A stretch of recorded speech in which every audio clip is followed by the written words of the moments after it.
miércoles y viernes al mediodía llega un espacio dedicado a ti, donde tu opinión y tu historia será parte de nosotros. En Salud en Línea podrás compartir tus experiencias y los especialistas de la Clínica Santa Beatriz te brindarán la asesoría que necesitas. Los lunes, miércoles y viernes al mediodía tienes un compromiso con tu salud. Salud en Línea por SB Radio. SB Radio te conecta con tu salud.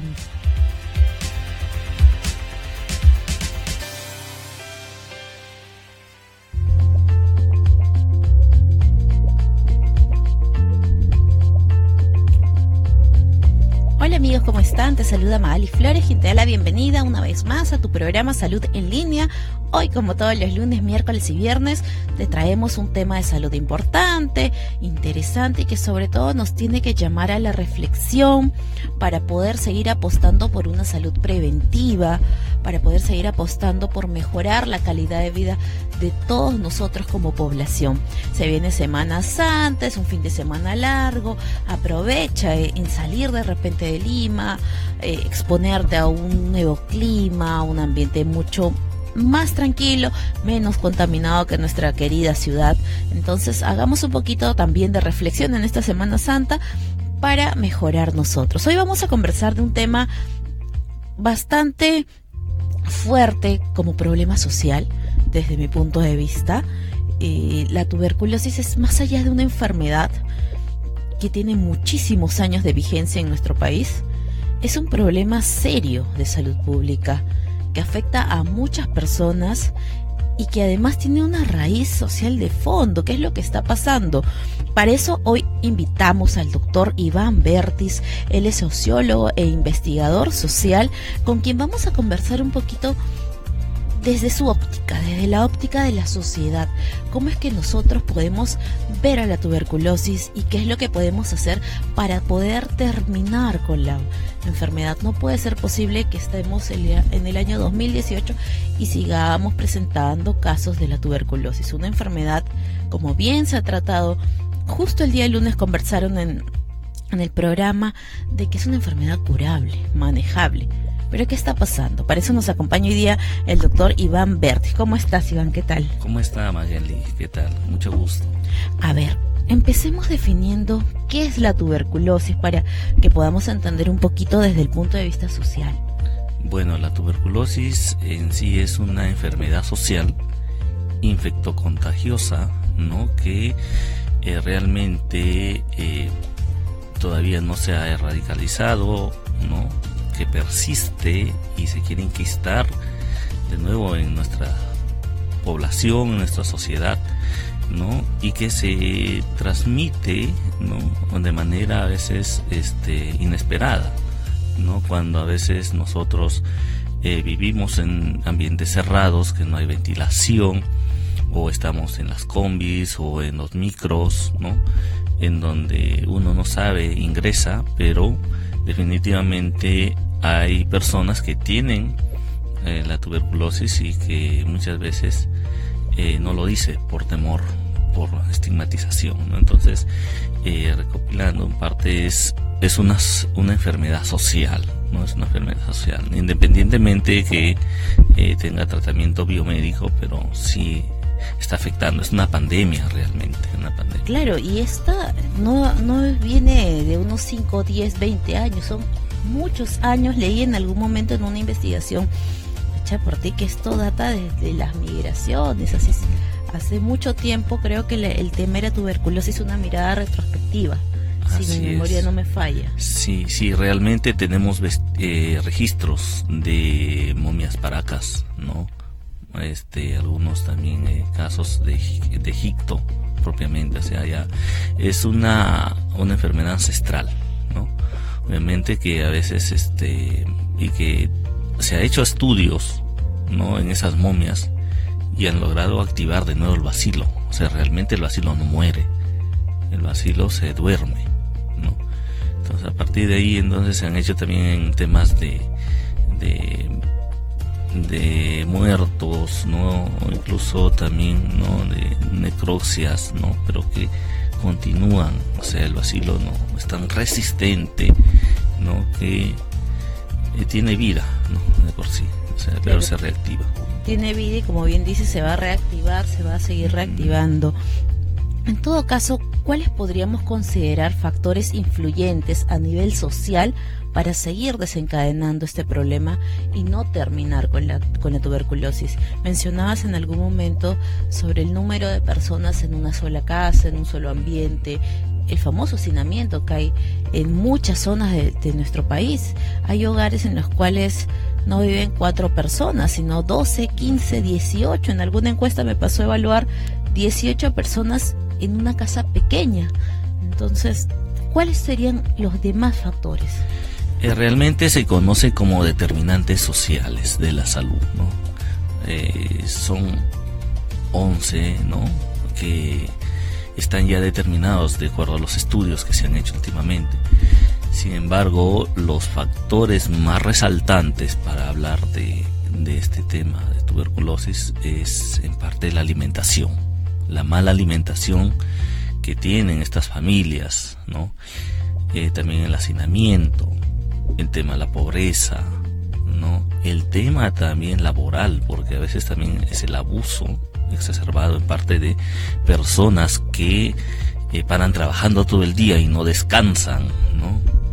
A veces el cuerpo también se debilita, necesita descanso y por tanto al no tener defensas el organismo, obviamente el bacilo no se activa y por esa razón uno puede contraer la tuberculosis. Y se tiene un registro también que el 40% de la población de Lima tiene el bacilo en parte, ¿no? Entonces, y dentro de ese 40%, un 5% son aquellas personas que activan el bacilo de Koch, ¿no? Estamos hablando de que casi la mitad de la población en nuestra ciudad lo presenta.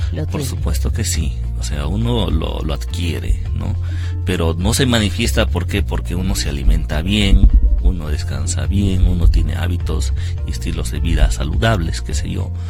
Pero justamente, si uno se descuida de su salud propiamente, se activa, o sea, realmente se manifiesta la tuberculosis, ¿no? Claro, porque acá también hay que ver un tema de el contacto que tienes con las personas que tienen TB, ¿no? Entonces, si estamos hablando de que casi la mitad de la población es probablemente la que lo tenga, entonces, ¿a cuántos vamos a ir transmitiendo sin querer? Claro, y justamente la tuberculosis está incrementando, ¿no? A veces también uno piensa, ¿no?, ve los registros o las estadísticas del MINSA, ¿no? Estamos bajando de tuberculosis, estamos tratando, ¿no? Hemos bajado la incidencia, ¿no?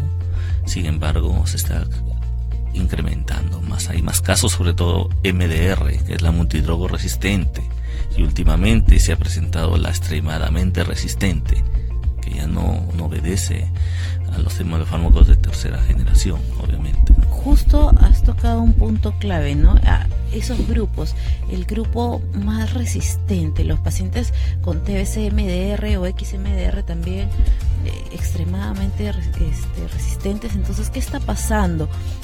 ¿Qué crees tú desde el punto de vista social? ¿Por qué es que se siguen presentando y agudizando estos casos si aparentemente el Estado te abastece de todo un programa, porque el programa es gratuito, es integral, te dan la medicación, la alimentación, porque también se le entrega al paciente en muchos establecimientos una canasta del programa de TBC, justo para que fortalezca su sistema de defensa? Entonces, ¿qué es lo que pasa? ¿Por qué seguimos agudizando el problema? El tema es social, justamente, ¿no? El tema es de la familia, ¿no?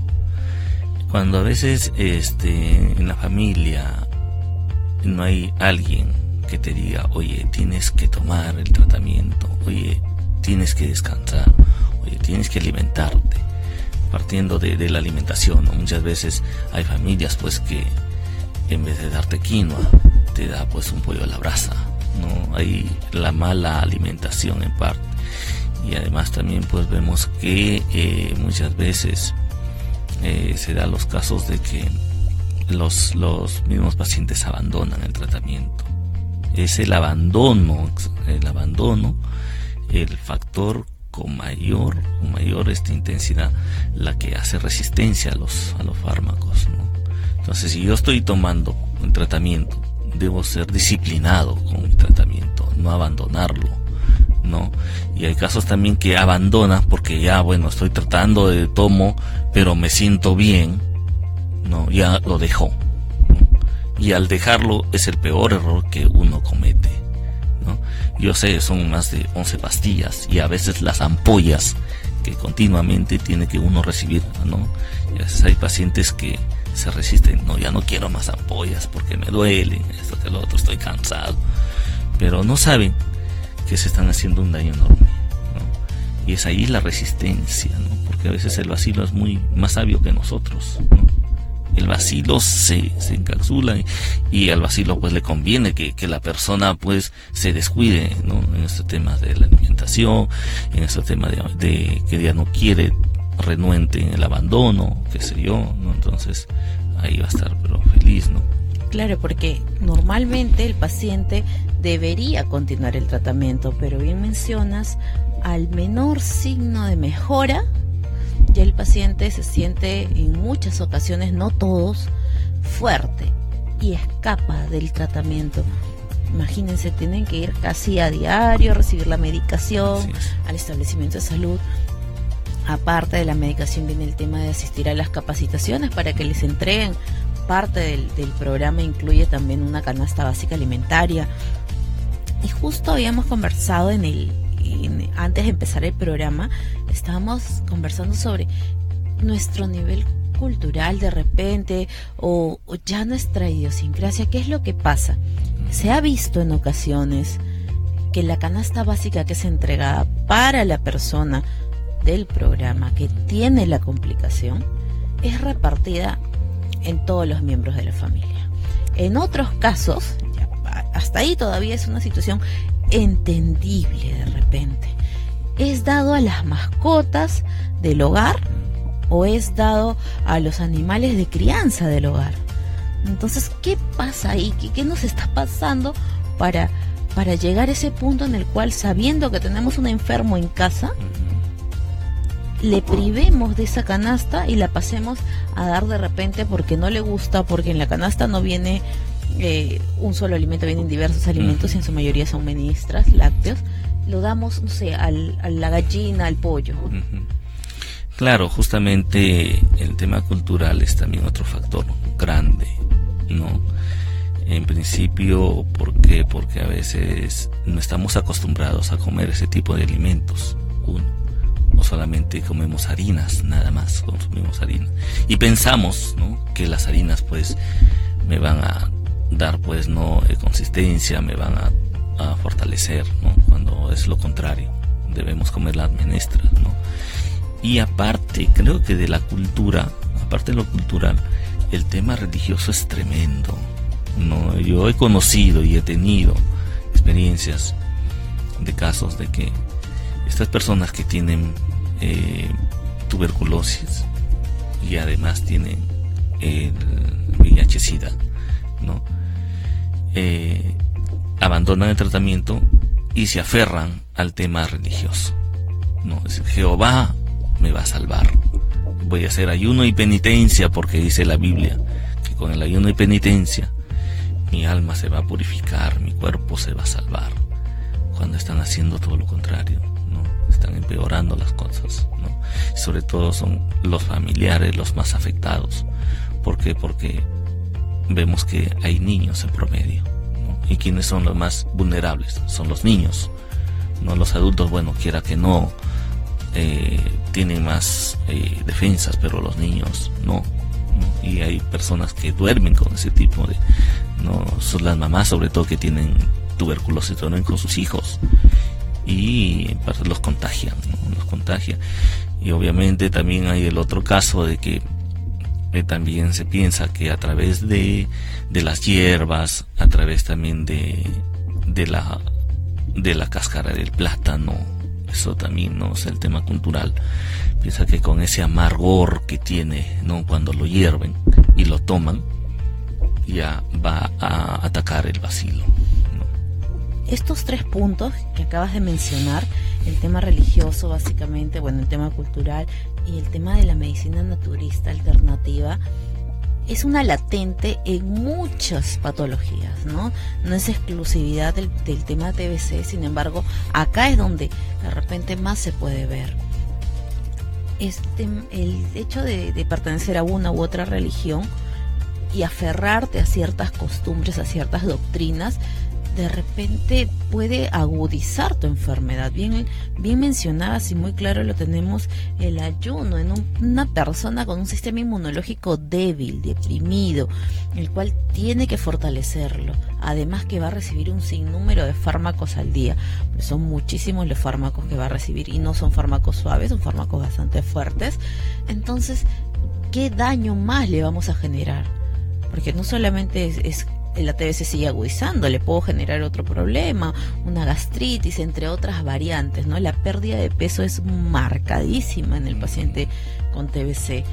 Y el tema de la medicina naturista, hay que tener muchísimo cuidado a dónde vamos, si realmente es un personal de salud que ha estudiado medicina alternativa, medicina germánica, otro tipo de especialidad dentro de la propia rama médica.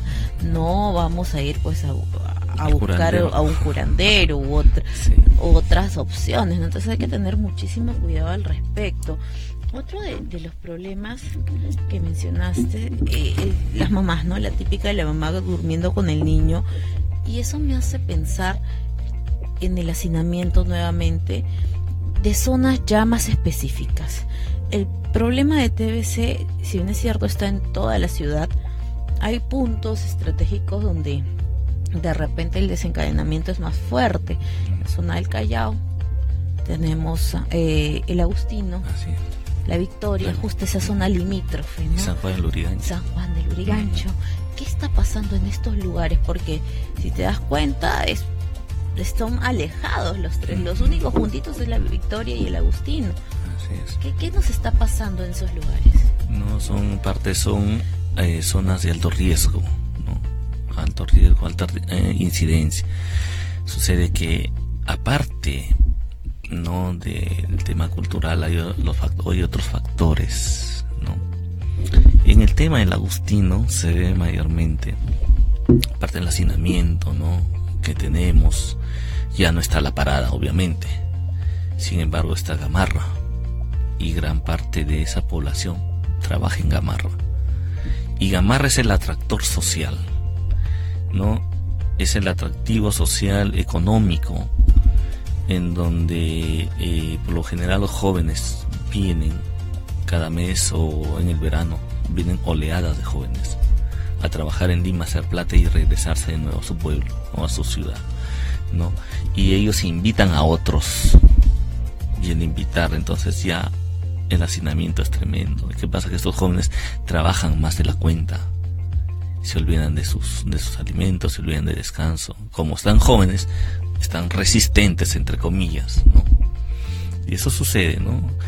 También el tema de la droga es otra cuestión, es otro factor que también determina mucho. La drogadicción, y también más adelante de repente vamos a hablar del tema de los penales, que también es otro punto, ¿no?, de alto riesgo. Los penales en Lima, ¿no? Por lo general tenemos como 6 penales, ¿no?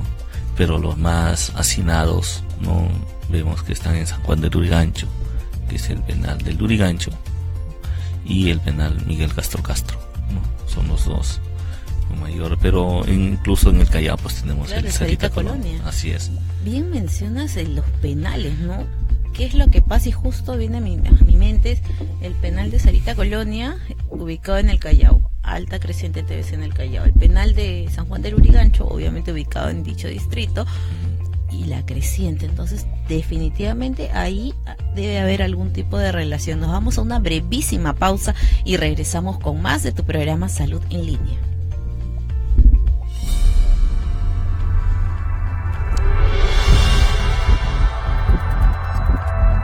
Toda persona que tiene algún factor de riesgo cardiovascular, como por ejemplo personas que fuman, personas que sufren de la presión arterial, personas que tienen colesterol y triglicérido altos, que tienen obesidad, que son sedentarios, no hacen mucha actividad física. Esas personas deberían hacerse un chequeo, un control preventivo para enfermedades cardiovasculares. La sistólica y la diastólica tienen un parámetro dentro de la normalidad. 120/80 es el promedio de la normalidad. Dolor de pecho. El dolor de pecho puede ser dolor típico o un dolor atípico. El típico es aquel dolor que es opresivo, la parte posterior del tórax, que a veces se irradia, ¿no?, al brazo izquierdo o a veces a los dos brazos, se puede irradiar al cuello, a la mandíbula, falta de aire al caminar. Entonces, estimado público, ya sabe, la prevención es su mejor opción. Por eso los invito al servicio de cardiología de la Clínica Santa Beatriz, Ramón Dañino 227, Jesús María. Muchas gracias.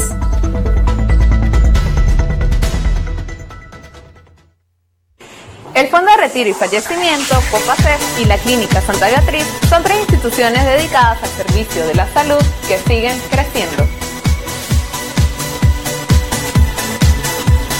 Y con nuestra visión amplia sobre la importancia de la mejora en todo sentido de la población en general, decidimos crear una multiplataforma que brinde salud y bienestar de manera fácil, atractiva y al alcance de todos.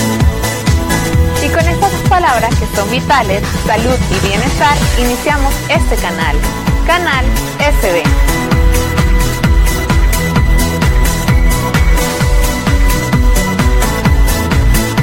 Con profesionales en diversas especialidades que se unen a Canal SB, apuntamos a ser su mejor alternativa. Y desde luego esperamos ser ese medio que necesitaba para su bienestar. En streaming, radio, televisión y en las redes sociales, bienvenidos a Canal SB, Salud y Bienestar para ti.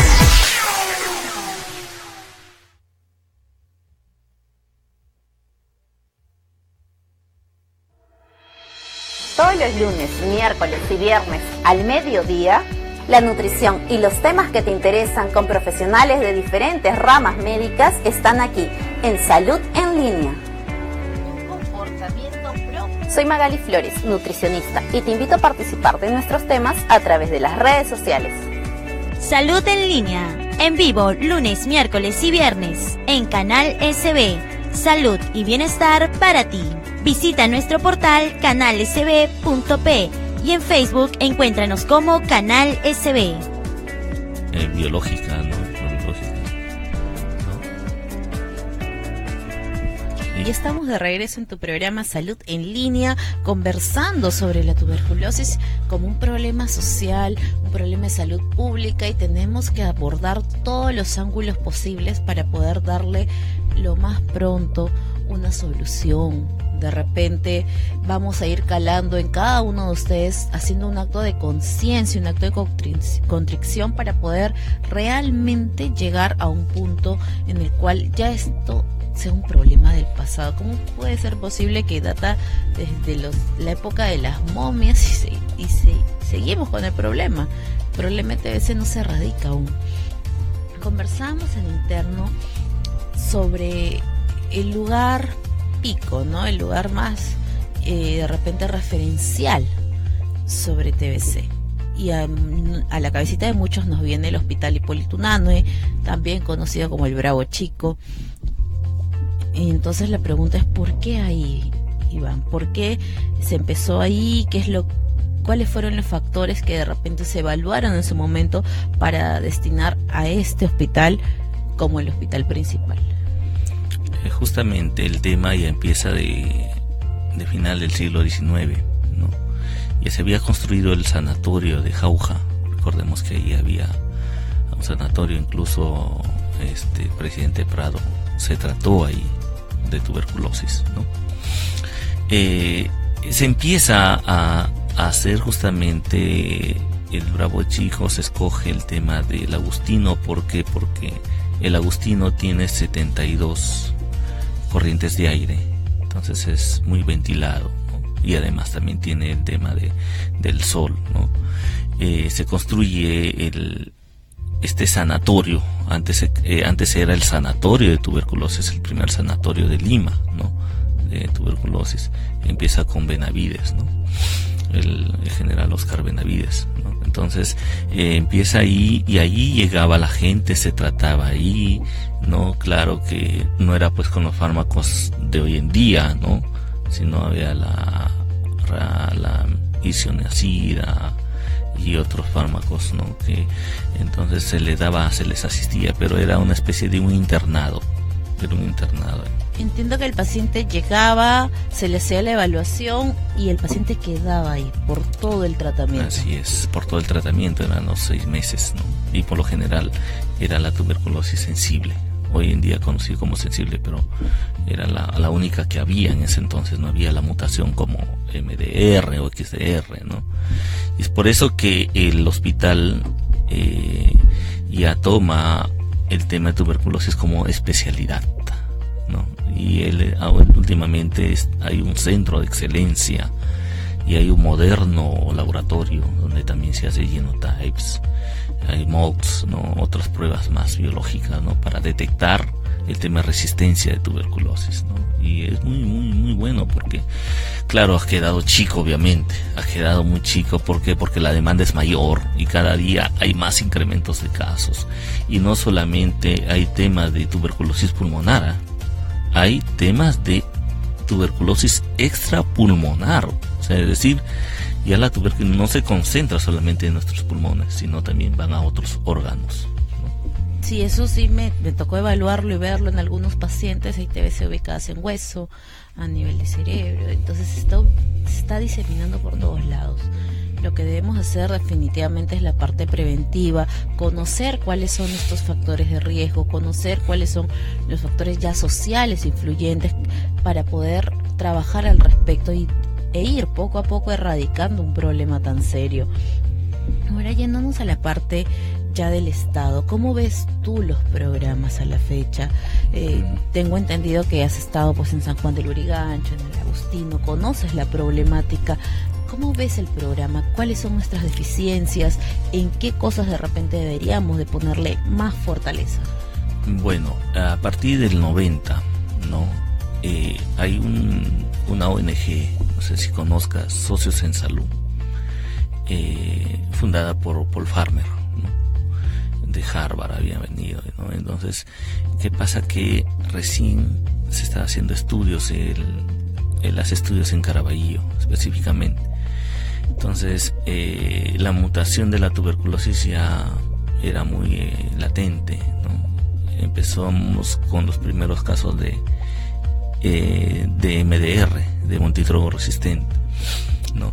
Lo que sucede con los programas de tuberculosis acá en el estado es que solamente se le da una mirada biomédica, o sea, donde el paciente tiene que cumplir a rajatabla el tratamiento que establece la norma técnica, y eso no es así.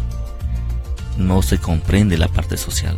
Detrás del paciente hay problemas sociales, hay un sinnúmero de factores que determinan de repente el comportamiento, obviamente, de esta persona, ¿no? Entonces, ¿qué sucede? Que en el establecimiento solamente te dan, ¿no? Y te observan, ¿no? Aún así observado, ¿no? El famoso DOTS, ¿no?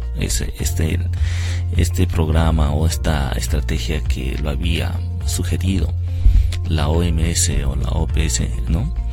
Que tiene que ser el tratamiento observado en boca, ¿no?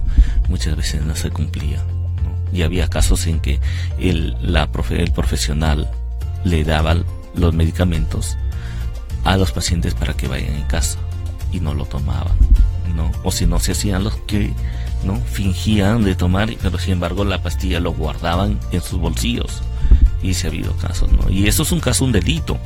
Está establecido también por la Ley General de Salud, ¿no? Que al no tomar los medicamentos está cometiendo un delito contra la fe pública. ¿Por qué? Porque eso también es un riesgo, ¿no? Entonces, definitivamente, el otro factor es que también estos programas muchas veces no tienen insumos, ¿no? El problema de los insumos es muy, muy gravísimo. ¿Por qué? Porque recordemos que en el 2014, 2015 hubo un desabastecimiento de fármacos, ¿no?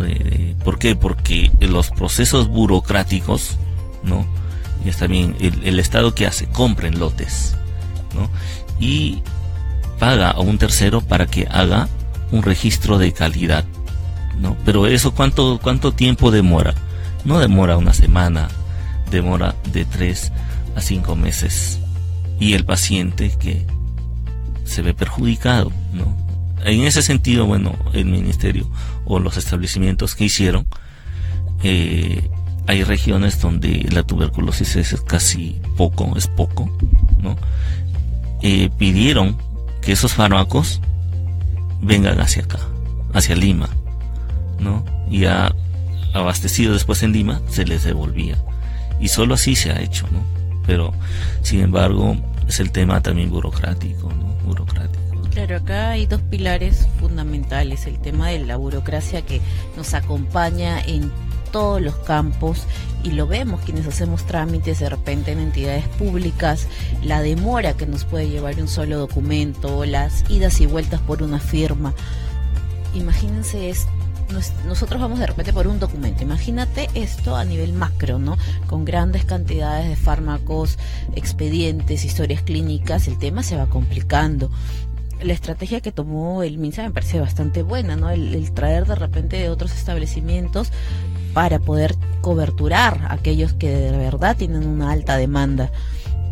Pero por otro lado, el tema del personal de salud, un llamado a la conciencia a todos nosotros que somos parte de ese equipo de salud que se supone está trabajando en pro del paciente. ¿Qué es lo que nos está pasando? Porque no cumplimos de repente con todo lo estipulado. Lo pude observar en algún momento en la entrega de canastas alimentarias. El paciente tiene que asistir a una capacitación, si no, no se le entrega. Sin embargo, son tantos meses que de repente se genera un vínculo con las jefas o encargadas de los programas y no vino el paciente, pero está llegando solo para recoger, ¿no? Entonces ahí hay que tener mucho cuidado y hacer respetar lo que la norma te establece. Pero en el fondo de todo esto, bien mencionas, Iván, el Estado lo ve solo como un problema de salud. Y esto es mucho más grande que un problema solo biomédico, bien mencionas, solo es más grande, hay un tema social de fondo. Y dentro de toda la problemática social que nos acompaña, bien mencionamos en algún momento el tema de la alimentación, el hacinamiento, también hay problemas de pobreza, de saneamiento básico. Estos también influyen sobre el aumento de la enfermedad. Sí, sin duda, ¿no? Tenemos también, y eso sucede en el sector de Huáscar 2 y Huáscar 15 en Tahual Lurigancho. Claro. Y hay bastante pobreza. ¿Qué pasa? Que también hay bastantes invasiones, ¿no? Ahora vemos, ¿no? Con mayor claridad, ¿no? Que ya las puntas de los cerros, ¿no? Las colinas de los cerros ya están ya con casitas, ¿no? ¿Y qué pasa? Que ahí no llega pues el agua potable, no llega el agua potable, no llega los servicios básicos, no tienen desagüe, ¿no? Compran agua a través del famoso aguatero o las cisternas estas que abastecen o venden, ¿no? Sin embargo, pues se ve pues que la pobreza, el tema, ¿no? Comentaba también con uno de los chicos, ¿no? Anteriormente en el interín, ¿no? Que los pacientes no tienen ni siquiera para movilizarse al establecimiento de salud, ¿no? O los 5 soles que tienen le dan para la alimentación de sus hijos, ¿no? Y hay casos, por esa razón a veces también se ha dado el caso de Socios en Salud que contrata promotoras de salud, ¿no? Y estas señoras van y dan el tratamiento, pero ya después el MINSA, viendo eso, dijo no, hay que pararlo. ¿Por qué? Porque algunas promotoras inyectaban. Estas señoras o estos señores no saben hacer inyectables, por tanto, ¿qué están haciendo? Decían, ¿no? Y se prohibió totalmente. Pero Socios en Salud de nuevo ha vuelto, pero ahora está contratando, ¿no? Personal ya específico, ¿no?, de salud para que vaya, pero son ciertos, son para XDR más que para MDR. Claro, porque son el grupo más serio, ¿no? Entre comillas, el grupo que realmente hay que tratar de que se evite que se siga agudizando.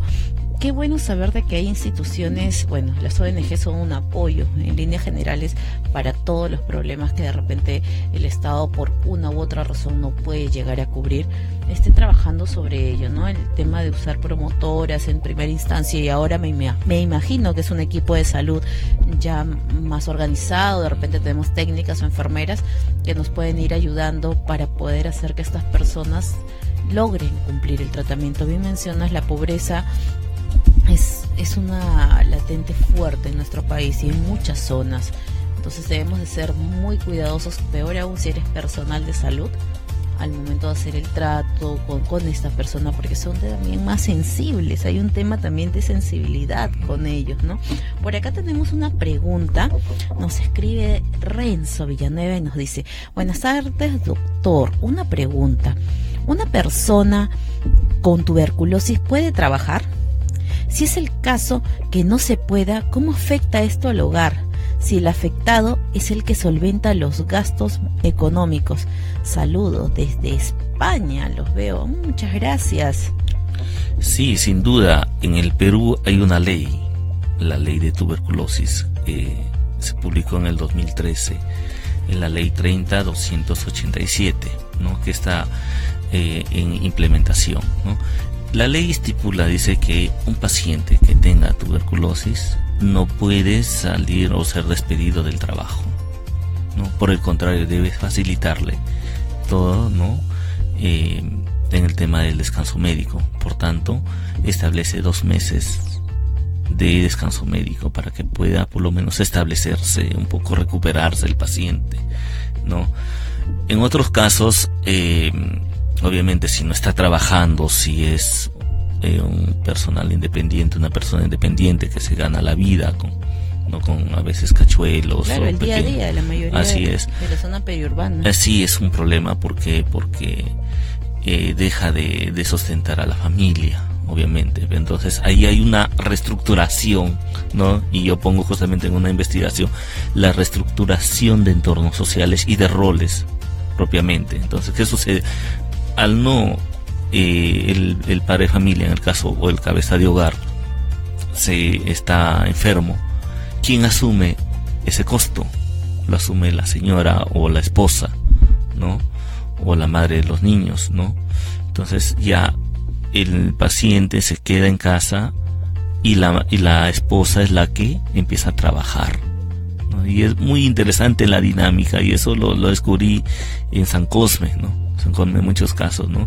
Si bien es cierto, la mamá no tenía trabajo, entonces se hicieron algo creativo, empezaron a hacer bolsas de papel, ¿no? Y era una parte importante, ¿por qué? Porque empezaron a tener dinero, ¿no? Claro, se genera la creatividad y con eso pues vamos avanzando y dando algunas soluciones a los problemas que se nos van presentando. Eso siempre lo he creído, ¿no? La necesidad puede ser madre de cualquier ingenio, ¿no? La creatividad está a flor de piel. Entonces debemos de sacar esa parte. Bien mencionas el juego de roles, como se va a ir intercambiando. De repente el hijo mayor asume también en algunos hogares la batuta, ¿no? Y se hace cargo de la familia, en este caso del papá, de la mamá o de los hermanos menores, y nos toca de repente a los mayores sacar adelante la familia para evitar que la persona deje el tratamiento. Otro de los problemas que también uno puede observar, y esto ya no solamente es exclusivo de la persona que tiene la TBC o del entorno de la familia, sino por lo contrario, es un problema del otro lado, de aquellos que no lo han tenido, que es más, que de repente por situaciones económicas, sociales, llevan una vida mucho más tranquila. Tenemos la burla de la sociedad, el denigrar, ¿no? El generalizar de repente a todas las personas que viven en determinada zona, ellos son tuberculosos, o que de repente estudian en X colegio, a ellos también son. Entonces ¿Qué es lo que nos pasa? ¿Por qué la burla frente a un problema tan sensible? En parte es la estigmatización. Son categorías de identidad, ¿no? ¿Qué hace el colectivo, digamos, la sociedad que no tiene este tipo de problemas, ¿no? Trata de un poco menospreciar, ¿no? El hecho de que esta persona tiene el bacilo, tiene la enfermedad, pero no es en parte a la persona, es en parte a la enfermedad, ¿no? Porque ellos se refieren, ¿no? Entonces ya no te ven a ti como persona, ¿no? Como Iván Vértiz, te ven como el tuberculoso. Si tienes VIH-Sida, ya no te ven como Iván Vértiz, te ven como el sidoso. Son categorías que te ponen ellos. Y justamente abordaste un tema muy, muy interesante, en el tema de que son algunos espacios se han ganado ese tipo de etiquetas, ¿no? Y precisamente San Cosme se le conoce como el cerro que tose, ¿no? Entonces el cerro que tose, el cerro que está contaminado con la tuberculosis, ¿no? Y por tanto, si tú eres de San Cosme, de ese lugar, no te juntes conmigo porque me vas a contagiar. Y es un problema que tenemos en parte como idiosincrasia, ¿no? El tema cultural también, ¿no? De educación, ¿no? ¿Por qué? Porque entendamos muy bien que el paciente que empieza a llevar el tratamiento, ya a partir de las 2 semanas ya es negativo, ¿no? Ya el bacilo sea un poco que sea, digamos, lo hemos detenido, ¿no? Se ha detenido la actividad para poderlo contagiar, ¿no? Entonces, ¿qué sucede? Que se hizo un trabajo muy interesante en el Agustino. Se quiso hacer una especie también de este programa exitoso que era el Plan TV0. No sé si habrás escuchado el Plan TV0, que se hizo del 2009 hasta el 2015, ¿no? Se trabajó el tema también con los determinantes sociales, con las mismas promotoras, todo ello, ¿no? Y qué sucede, que se quiso hacer una réplica de esa experiencia exitosa en el Agustino, y tanto así que se hizo la coordinación interinstitucional, ¿no? Tanto del MINSA como de la municipalidad, para crear un espacio en donde se podía tratar estos tipos a estas personas que eran de su misma jurisdicción, ojo. Pero qué sucede, que ya los vecinos ya no querían, ¿no? No, pero ¿por qué han creado esa casa alivio? Esa casa alivio va a contagiar. O sea, lo miraban a la persona caminar a 2 metros, ya se contagiaban, ¿no? Se contagian. No, pero ¿por qué acá hay un tuberculoso? Los niños corren, pasa a esta persona, lo contagia. Se opusieron totalmente. Tanto así que hubo denuncias, sí, hubo denuncias. Entonces, ¿qué hizo el MINSA? ¿No? Tuvo que decir, ¿sabes qué? No, hagamos en otro lugar. Claro, dar un paso atrás, lastimosamente, por un tema cultural que todavía no radicamos, que es de repente nuestra falencia más fuerte, ¿no? El ir estigmatizando, que nuestro desconocimiento sea el que nos permita llegar a tanta ignorancia, ¿no? Porque no encuentro otra palabra realmente. El tema es amplio, Iván. Realmente hablar de TBC como problema social es realmente amplio y nos faltaría de repente programa para seguir conversando. De antemano, muchísimas gracias por habernos acompañado en la tarde del día de hoy. Con eso cerramos ya todo lo que hemos tratado de trabajar durante esta semana, evitando que la TBC siga creciendo y siga avanzando. Muchas gracias. Tus últimas palabras para quienes nos escuchan. Bueno, gracias también por la invitación. Bueno, y recordarles que una persona bien alimentada con un estilo de vida no va a sufrir este tipo de enfermedades, ¿no? Y además recordemos que una persona que tiene TB o VIH, no lo estigmaticemos, no digamos sidoso, tuberculoso, qué sé yo. ¿Por qué? Porque realmente uno se siente mal, uno finalmente se deprime, y yo veo muchos casos que hay depresión, ¿no? Me siento mal, hasta en el trabajo, a veces se guarda el silencio, ¿no? ¿Y por qué no? Si finalmente es una enfermedad, es una circunstancia, si yo tengo esa enfermedad, yo lo voy a superar.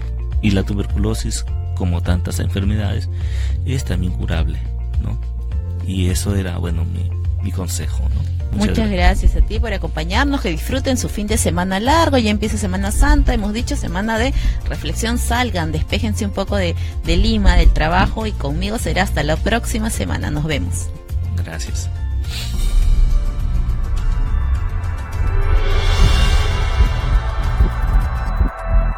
Toda persona que tiene algún factor de riesgo cardiovascular, como por ejemplo personas que fuman, personas que sufren de la presión arterial, personas que tienen colesterol y triglicérido altos, que tienen obesidad, que son sedentarios, no hacen mucha actividad física, esas personas deberían hacerse un chequeo, un control preventivo para enfermedades cardiovasculares. La sistólica y la diastólica tienen un parámetro dentro de la normalidad. 120/80 es el promedio de la normalidad.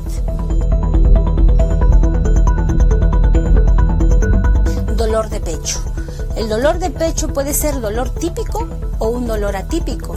El típico es aquel dolor que es opresivo, la parte posterior del tórax, que a veces se irradia, ¿no?, al brazo izquierdo o a veces a los dos brazos, se puede irradiar al cuello, a la mandíbula, falta de aire al caminar. Entonces, estimado público, ya sabe, la prevención es su mejor opción. Por eso los invito al servicio de cardiología de la Clínica Santa Beatriz, Ramón Dañino 227, Jesús María. Muchas gracias.